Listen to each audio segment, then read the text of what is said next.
On today's show, we're breaking down our playbook for how to transform your marketing career and business in 2024. We're going to give you a few things you have to stop doing right now. Then we're going to tell you a couple things that you need to immediately start doing because they're going to transform how you grow. And we're going to give you a breakdown of some amazing tactics that we're using in our businesses today that are going to bring this all to life and going to make it easy for you to get started ASAP. Let's get into today's episode. All right, we are back with part 2 of the marketing skills you need to win in 2024. This is our 2-part masterclass on if you're a marketer, you're really trying to up-level this year, what you need to focus on. And these aren't like, send better email or write better copy. These are like the core strategy skills you need to evaluate and use in any marketing decision you're making, right? And so, Kieran, you built a lovely deck that we went through the first 5 principles of last time. So we covered 5 in our very first part, 5 first principles, how to be a better marketer. 2024, we're going to cut back in for the second part, and we are going to start with something truly important, Kipp, and that is you should avoid being average. No one wants to be average. No one wants to be the ChatGPT output, which averages everything it sees on the internet and gives you the average of most things. You want to really avoid being average in the places that matter. So that doesn't mean you cannot be table stakes everywhere. It means you need to understand where are the most important parts of your marketing and go-to-market funnel, or just your business in general. Where are the most important parts that you need to be much better than the competition, that you need to level up, right? And I think I have a great story here, Kipp. But first of all, what are your thoughts on this? Is a way to kick off the second part of the show. So first of all, if you're a marketer, if you're average, you've lost, because in the game of marketing, all the upside comes from taking risks. Now, you can't take 100% of the risk 100% of the time because you'll fail. You'll take too much risk. But if you take no risk and you just play it safe in the middle, you will fail because you'll never get those big upsides of being an early adopter of search engine optimization, of being a pioneer in influencer marketing. Whatever strategy that may be, if you're not taking risks and being out on the edge, you're going to fail. And Kieran, I think I've said on the show a couple times, I've really enjoyed Shane Parrish's book, Clear Thinking. If you haven't read it, you're going to have to read it. And there's a great quote in there. One of the things he talks about in that book is like the inertia that stops us from doing and thinking clearly. And says, the zone of average is a dangerous place when it comes to inertia. It's the point where things are working well enough that we don't feel the need to make any changes. Of course, they rarely do. For example, staying in a relationship that is too good to leave and too bad to stay is a perfect example of the zone of average. If things were much worse, we would act. But since they're not terrible, we stay and hope things get better. Right. And it's like you get in this place of safety, and that's where too many marketers stay and live. And I know you've got a big story around this, so I want to kick it over to you for that. Yeah, I've got 2 actually, because you reminded me of a story from one of the NLP conferences I went to. When he says NLP, it's not natural language processing. It is neuro-linguistic programming. Actually, I did take away a lot from this 10,000 euro, my last cent that I had to my name seminar. I love that you've totally glossed over this for people, that not only did you go to this neuro-linguistic programming conference, but it cost $10,000, and it was the last $10,000 you ever had. I was broke. I decided to not be an engineer anymore, left my career, didn't know what I was going to do next, and decided to spend my last my only 10,000 euro on a seminar, which I remember vividly my mom having some sort of breakdown on the call when I was telling her I was going to do this. But they did have this kind of cool graph around people who are successful, and they call it very similar, which is there's like the things you push away from and the things you pull towards. And so the things you push away from, if you grew up working class, if you grew up without very much money, like all of these things resonate with you, you remember that. So you kind of push away from that, and that actually causes you to have some success in your career. And and you have some sort of outcome you're striving towards. So there's part push, part pull, but you get at some point happy with your results. Like you're in the middle, like very similar. You get to like a point where maybe it's kind of average, but average for you makes you feel comfortable. Whereas the most successful people, for the most part, only focus on a large outcome. like something that they're actually striving towards. And so they never get comfortable, right? So they never get comfortable because the outcome they're striving towards is so large. Now, the example I want to give is one of my new favorite founder of all time. He has a great new podcast around the founder of Red Bull. And what's amazing about Red Bull, I know there's been so many case studies done on Red Bull, and we're going to do a show, but it's going to have a different twist. But it was really just a marketing company. Like Red Bull originated from a drink that was sold in Thailand, an uncarbonated drink. He carbonated it and then actually brought it to the Western world. But he was a marketer. He actually left Unilever at the age of 40, which I love, to start his own company. And he was a marketer in Unilever. But there's this incredible example of why you should have such a high quality bar if you're a marketer. So there's a great kind of example of him working with a friend in an agency to come up with the first strap line for Red Bull. He has no money. Red Bull is very new. He's actually at this time working as an intern for his friend in the agency to pay for the agency to do this work. Doesn't have a cent. So what do you think he does when they come up with their first campaign? Now, what would most of us do? Well, I don't have money. You ship it. You ship it, right? And actually, maybe the slide here should be, I need to recreate this slide because you should ship things, but there's a quality bar. He does not do that. He's not happy with the first iteration. He's not happy with the second iteration. He's not happy with the third iterations. He's not happy with the 30th iterations. He's not happy with the 40th iteration. Oh my God. Until he gets 1.5 years into working on this first campaign for Red Bull. And the friend who's in the agency rings him up one night and says, I know what it is. It's Red Bull gives you wings. He goes, that's it, ship it. Changed the trajectory of the entire business. And it really resonated with me, right? Like I do believe in ship fast and iterate, but boy, there's some things you got to get right. There's some things you have to get right. And if you can get that and positioning and taglines are one of them. Right. And so I think that's a good example of knowing when you really have to have a high quality bar. And this thing is truly monumental or truly critical to our success. Yeah, one last Shane Parrish quote on this point, which is, few people realize that exceptional outcomes are almost always achieved by people with higher than average standards. Right. Exactly. Right? Like you have to have this really high standard. And if you have that really high standard, then the work will eventually rise to meet that standard and you will be inherently well above average. Right.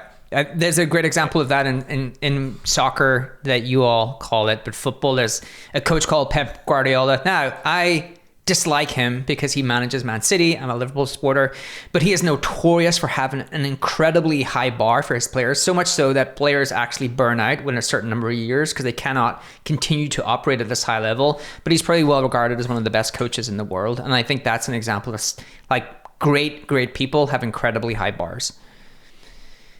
Do you want to take this one, Kipp? Because I think this is one of the ones that you said this year that really resonated with me. This is, for me, one of my marketing first principles, which is apathy is the worst outcome of marketing. The worst thing you can possibly ever achieve with marketing is that no one cares. And that is very, very counterintuitive. The reason is because the input to apathy, how you get apathy, is by doing safe, non-differentiated things.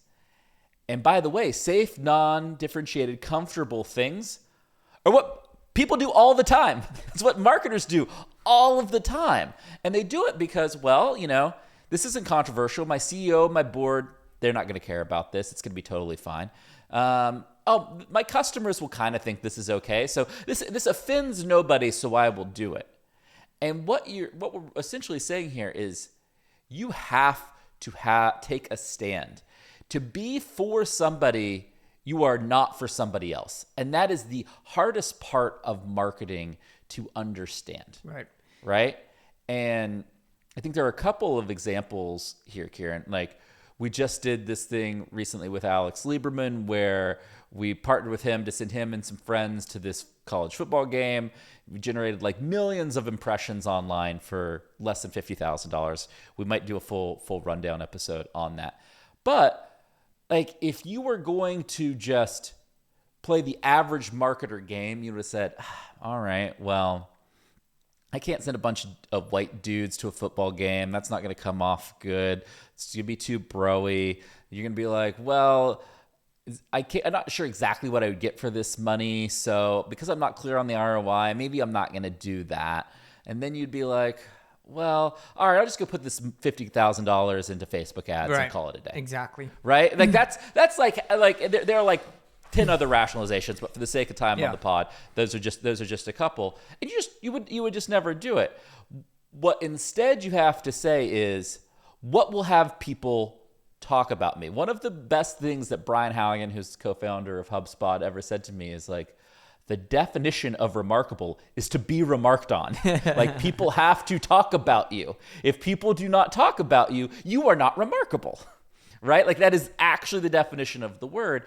And so you instead have to apply this binary of, oh, I don't care about the safe choice. Will people talk about this? And do I think there's a good chance that the majority of that conversation is going to be positive?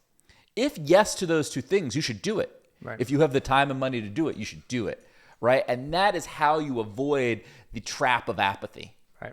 This, to me, is something I see literally every day. I would argue like 95% of marketing falls into this bucket that is just completely apathetic, completely boring, completely non-differentiated. Yeah. Yeah, you could look at the what you did to sponsor that crew go into that college football game, and some people might look at that and go, that's dumb. Why would I do that? I think it's because they don't understand how the internet works. Like, they would not understand that's going to become a story on the social platforms. They don't understand Alex has a huge amount of audience. Do you know how many views just the announcement post got? Just on LinkedIn, you made your money back. Like, just on the one LinkedIn post, you would have made your money back. Never mind the whole. It's turned into like I knew as soon as I saw you do that, the thing he was going to be incredible at was documenting the entire thing on the internet, because that is what he is great It wasn't at. about the game. It was about the internet. It's the That's what people missed. It's all the pre things. Like, it's not the game. It's the whole lead up. Like, the photos of him dressing up in the costumes, like his friend. Like, it basically plugs into the internet, right? Like, it's how the internet works today. So I think that's a great example. The other example. Sorry, you want to cut in there, Kipp? No, I was just going to let people know. It's like the initial announcement post, I think the Twitter post, Twitter/X post, whatever we're calling it these days, got almost 1 million views, and the LinkedIn post is not that far behind. Right, for 50,000. It's bananas. Yeah. And then that doesn't count all the other work and results that happened after the actual announcement. Right. Shout out to the HubSpot crew who created those t-shirts. Shout out to the brand team. They killed it. I think April Dunford, like, if you want to learn how to go pitch your product, which is one of the hardest things to do, but one of the most important things for marketers and salespeople to do, you should listen to the April Dunford episode that we just did. Gives a great masterclass on that. And one of the things that she said that really resonated was, you have to be for someone within your pitch, right? Too often, and the example she used is, too often what we do is we construct the pitch around whatever the person wants to hear. Right? We construct the pitch around whatever the person wants to hear. That's not how you become a large and successful company. You need to craft the pitch around your differentiated value and make that person really care about that differentiated value and see why that is the thing that they should actually care about. And I think that's the kind of example. I think that's why it's so important, is like, if you are for no one, then during even a pitch, the simplistic thing of trying to pitch your product, it gets lost while you're for that person, right? Because you're trying to be for every person. How many marketers do you know that just don't listen to customer calls or talk to customers? The nuance in what a customer tells you. So this slide is basically Jeff Bezos, very famous for saying that Amazon was going to be the most customer-centric company of all time. That was what they aspired to be. Mm-hmm. And so everything is predicated on like being close to the customer and truly understanding the customer. And in my experience as a marketer, there have been times where I have undervalued this and looked at data and tried to build the aggregate version of what I think the data is telling me. And then you listen to a customer call, explain the problem that you're trying to solve in their words, and you're like, I actually didn't understand anything about the intricacies of this problem. I just didn't understand because I didn't listen to how that customer was experiencing it.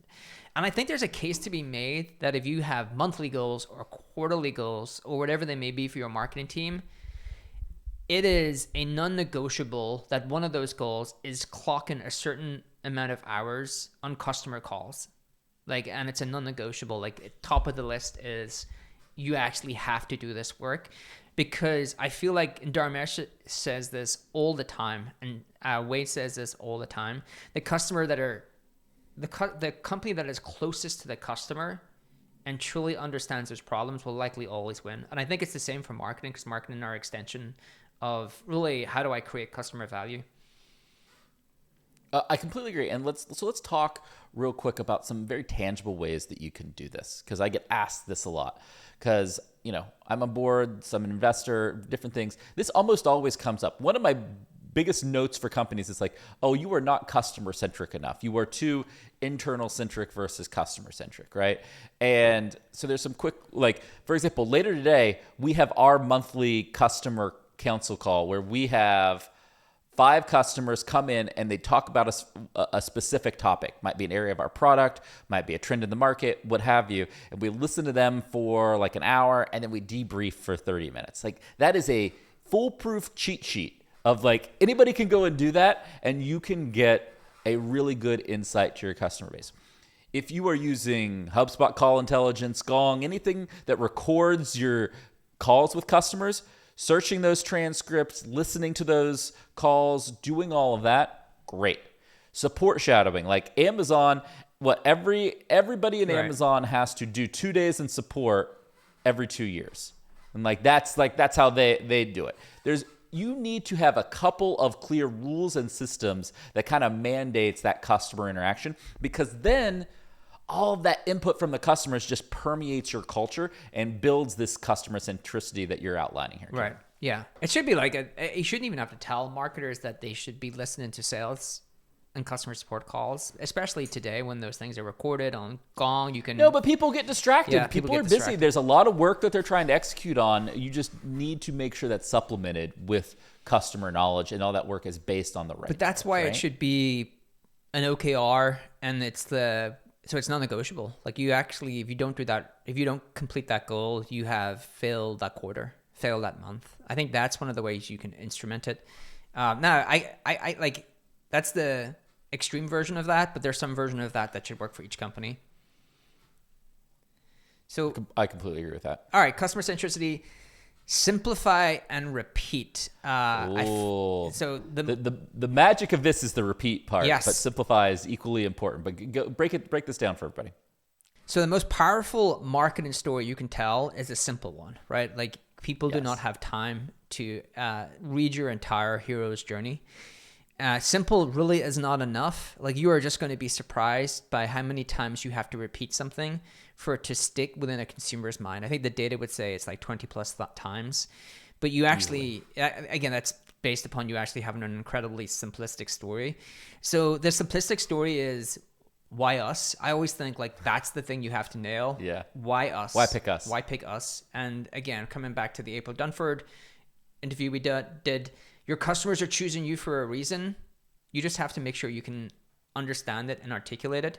But then the repetition really matters. Like, you could probably have the same simplistic story for 24 months and repeat that on a multitude of different channels, and it's still, and you internally are sick. Like, I think one of the reasons that people change is because internally they're bored of it, but externally your customer still does not know about it, or it still has not resonated with them. I think you have to be explicit about this. I want to be explicit about what you're telling people is like, you need to be sick and tired of the story you're telling. We get much more tired of our story much faster than our customers 100%. Do, because we hear it 10 times more frequently than they hear it, right? What you're really breaking down, and again, this does tie back to our conversation with April Dunford. You should go check out that pod, which is like, you have to pick the right thing to feature about your product, your company, whatever you're marketing, right? Then you have to distill it in a simple way, and then you need to repeat the hell out of it, right? Like that's what I think you're arguing here. And so I think that it is clear to me that there is one example of this that is the greatest example of all time, is the original iPod. Yeah. And the original iPod is... I've got comparable. The original iPod, for anybody who forgets, was... They were differentiating on how much music that you could hold, and the tagline was 1,000 songs in your pocket. It's one of the best taglines of all time. Every which to me is probably the best tagline Yeah, ever. probably 1,000 songs in your pocket. At that moment in time when people were still using CDs, like it is hard in today's age to realize how transformative and how game-changing that was. And then if you go back and look at that creative, the website, the billboards, everything they ran, all it was a picture of the fucking iPod and 1,000 songs in your pocket. Right. And it was just repeated to all hell. Right.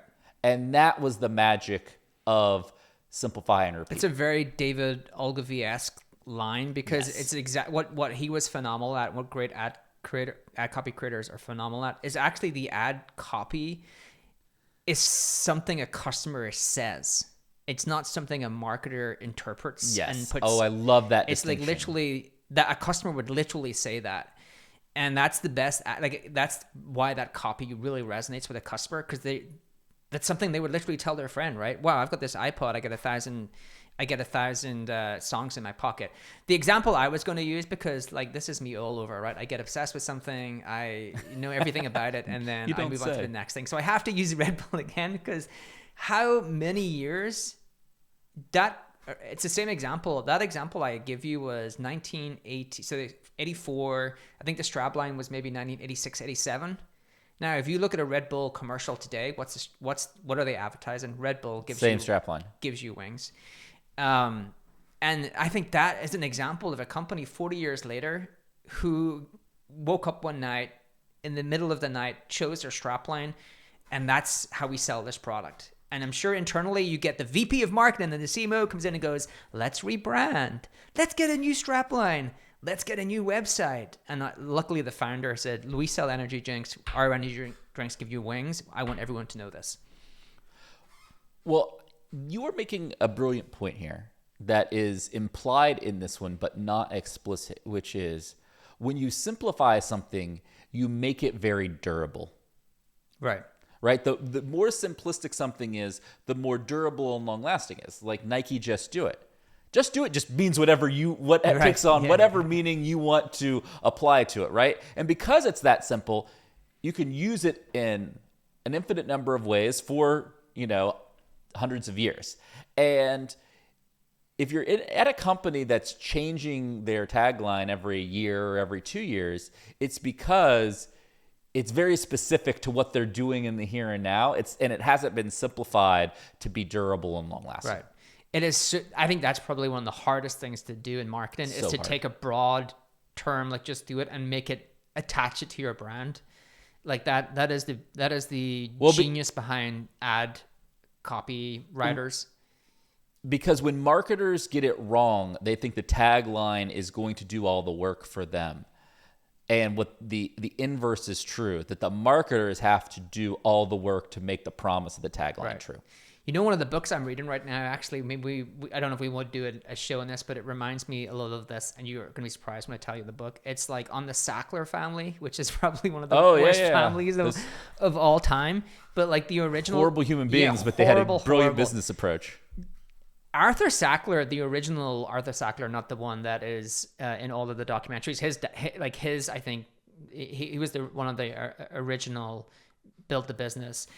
He verticalized the entire pharma media industry, and he was actually an ad copy. He grew from copywriting because he was the first person to discover, well, I'm going to create advertisements for pharmaceuticals and sell them to the consumer and have really simplistic messages and how this could actually make your lives better. Now, if you go back, one of the other things he managed to do was own the relationship with the FDA, own medical journals that he didn't put his name to anything, so he owned the full verticalization of it.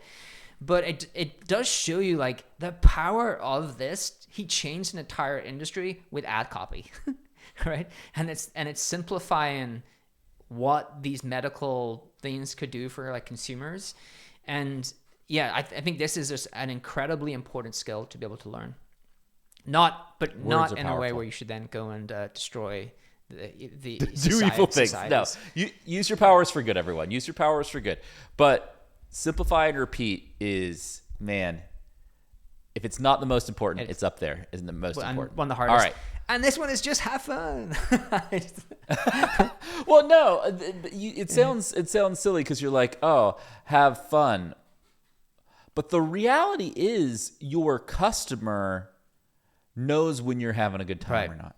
Your customer knows when you believe what you're telling them or not, right? If you've got a team of people and they're just unexcited and they're just drudgingly figuring out stuff, that's going to come through to the customer. The customer's going to feel that, right? You're going to do boring things that are kind of lame, and that's how you're going to come off. Even if you have the best tagline in the whole world, back to the last point, it's still going to fall flat if you don't have a team that's executing with ambition and fun and cooperation, right? Right. I think that creativity comes from people being passionate about what they do, truly wanting to serve the customer. And we say, I do think part of one of the core skills you need to have to make it in tech is to be able to grind. But that doesn't mean you grind in a way where it makes that's reflected in your marketing, right? Grind just means that you're able to persevere, that you're able to like hustle to make things happen. But really, I think great marketing comes from inspiration. Creativity comes from inspiration and truly being inspired to like serve customers. And so I do think that we should always take time to reflect, and marketing is a great job. You get to help tons and tons of companies or people if you're a consumer in B2C, and you have to have some of that fun and creativity appear in your work because that's what resonates with people. You know what makes marketing so hard? Is that it's so less structured than everything else. It's not linear. Yeah.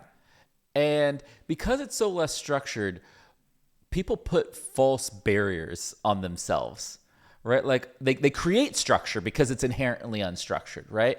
And that structure often takes a lot of the fun out. Like sometimes you just have to say, oh, like we need to do this because it is just going to be fun and set the tempo for our team and the market. I think it's a leader's job to step back and say, oh, my team's in a rut. And if my team's in a rut, my marketing is going to be in a rut. And I got to reset that team by doing something different, by giving them a new challenge, by giving them an audacious goal to achieve, by giving them an opportunity that they've always wanted to work on.